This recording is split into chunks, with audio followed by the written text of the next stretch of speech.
That music always makes me want to punch someone, but in a really happy way. I watched a bunch of the TED Talks last night to try and see exactly how this is supposed to go.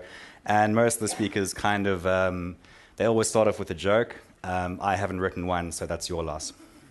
What I'd like to talk to you about today is the rise of what I call ambiguous micro-stories, and also how our stories are getting shorter and shorter and shorter.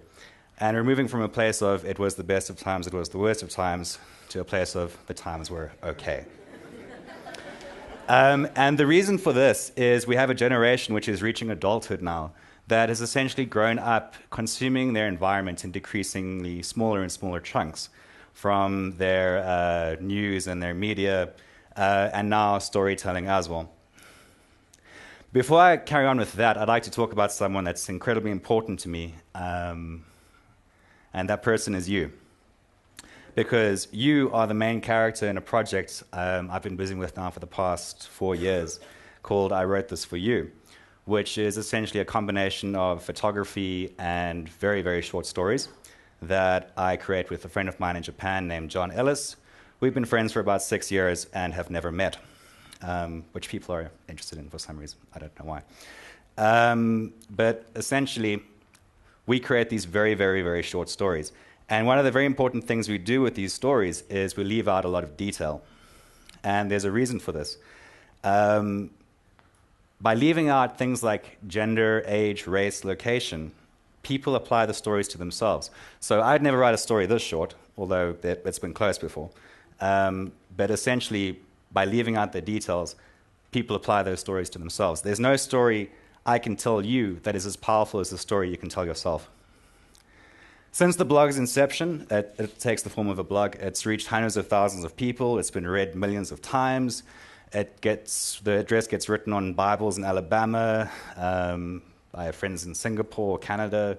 It won Best Photographic Blog at the National Blog Awards earlier this year in Cape Town. It is the most nominated blog to win Best Blogger at the International 2009 Web Blog Awards. I'm a finalist for Best Blogger to Follow at the International Open Web Awards, which is awesome. And I have thousands of people who tell me it's a big deal every day. Which brings me to the title of my talk, You and I, We Are the Same. I think some people don't like that idea that we are not the beautiful and unique snowflakes we are told we are. But I find a sense of comfort that we all share similar emotions. And as a storyteller, I like to play on the two opposite ends of emotion, which are happiness and joy and sadness and missing, and like a traditional storyteller. But a traditional storyteller has the luxury of an entire book or an entire movie to get to the point of a story. And the point of a story is more often than not a single sentence. I try and write that sentence 5 days of the week now for 4 years. This is how long Fight Club is on the internet. This is your life, and it's ending 1 minute at a time. That's the point of that story. I also believe that a story should be accessible from any point at which you interact with it, which is why the URL is pleasefindthis.blogspot. Please find this. When you hear about it, you go, okay, well, I should probably find that. It's asked me very politely. The name of the project itself, I Wrote This For You, implies that there's something special waiting for you. The first thing people read when they get there is, I need you to understand something. I wrote this for you. I wrote this for you and only you. Everyone else who reads it doesn't get it. They may think they get it, but they don't. This is the design you've been looking for. You are meant to read these words. And what they see is something like this. This one's called the translation service. And when I asked you how you'd been, I meant I missed you more than I've ever missed anything before. Or the big blue sea. I don't care how many fish there are in the sea. I don't want a fish. I want you. And some people don't get this. And I think some people, well, those people haven't grown up in this digital space where identity is entirely optional. So if you can be anyone, you is essentially everyone. So it's amazing. We're in this community that consists of millions of people that are millions of miles apart, but at no point in human history have we been closer to each other. This is some work by a guy called Frank Warren, who started the Post Secret project. He was kind enough to give me permission to show some of his slides, or his work at least.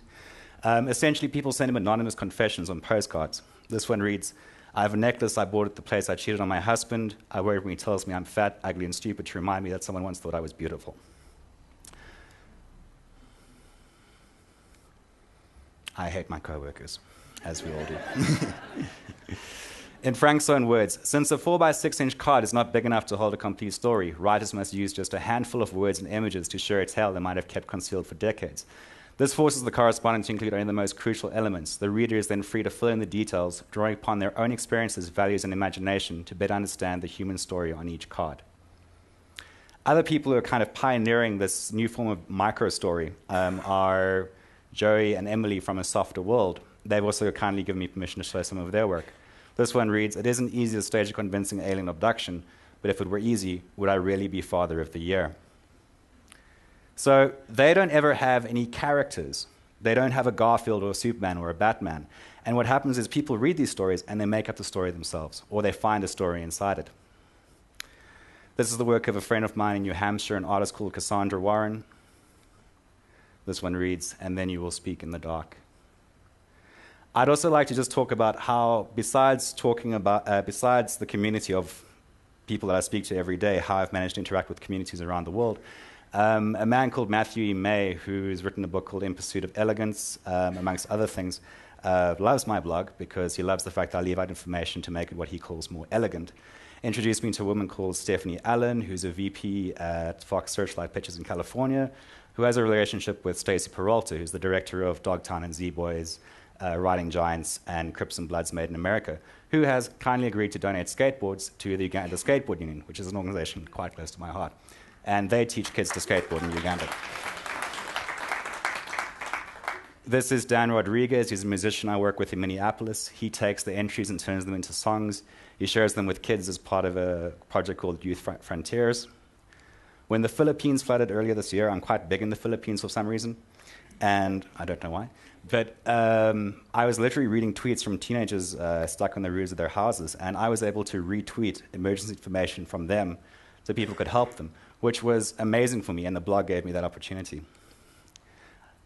This is an entry I wrote in 2007 called The Passenger, and it reads, you always made me feel bad for asking you for a lift. Now I pick up hitchhikers wherever I go.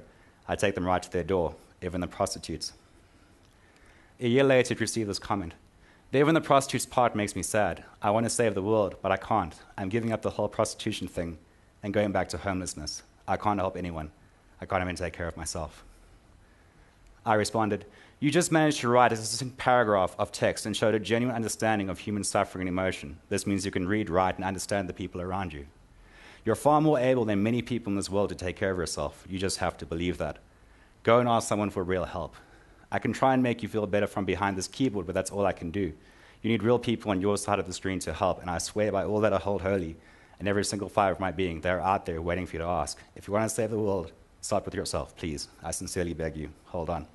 A year later, whoever you are, thank you. You have no idea how much that reply meant to me all those months ago from an ex-prostitute on her way to saving the world. And then in September, hello again. I'm the one on our way to saving the world. I don't want to refer to myself as an ex-prostitute anymore. I'm in college now, on my way to saving the world. I'm going to be a social worker and devote my life to helping others. I thought about an English major briefly because I love reading and writing, and because I know firsthand, thanks to you, that words do have the power to change the world, and they have. Thank you. Take care of yourself. Be at peace. Shanti, shanti, shanti. So,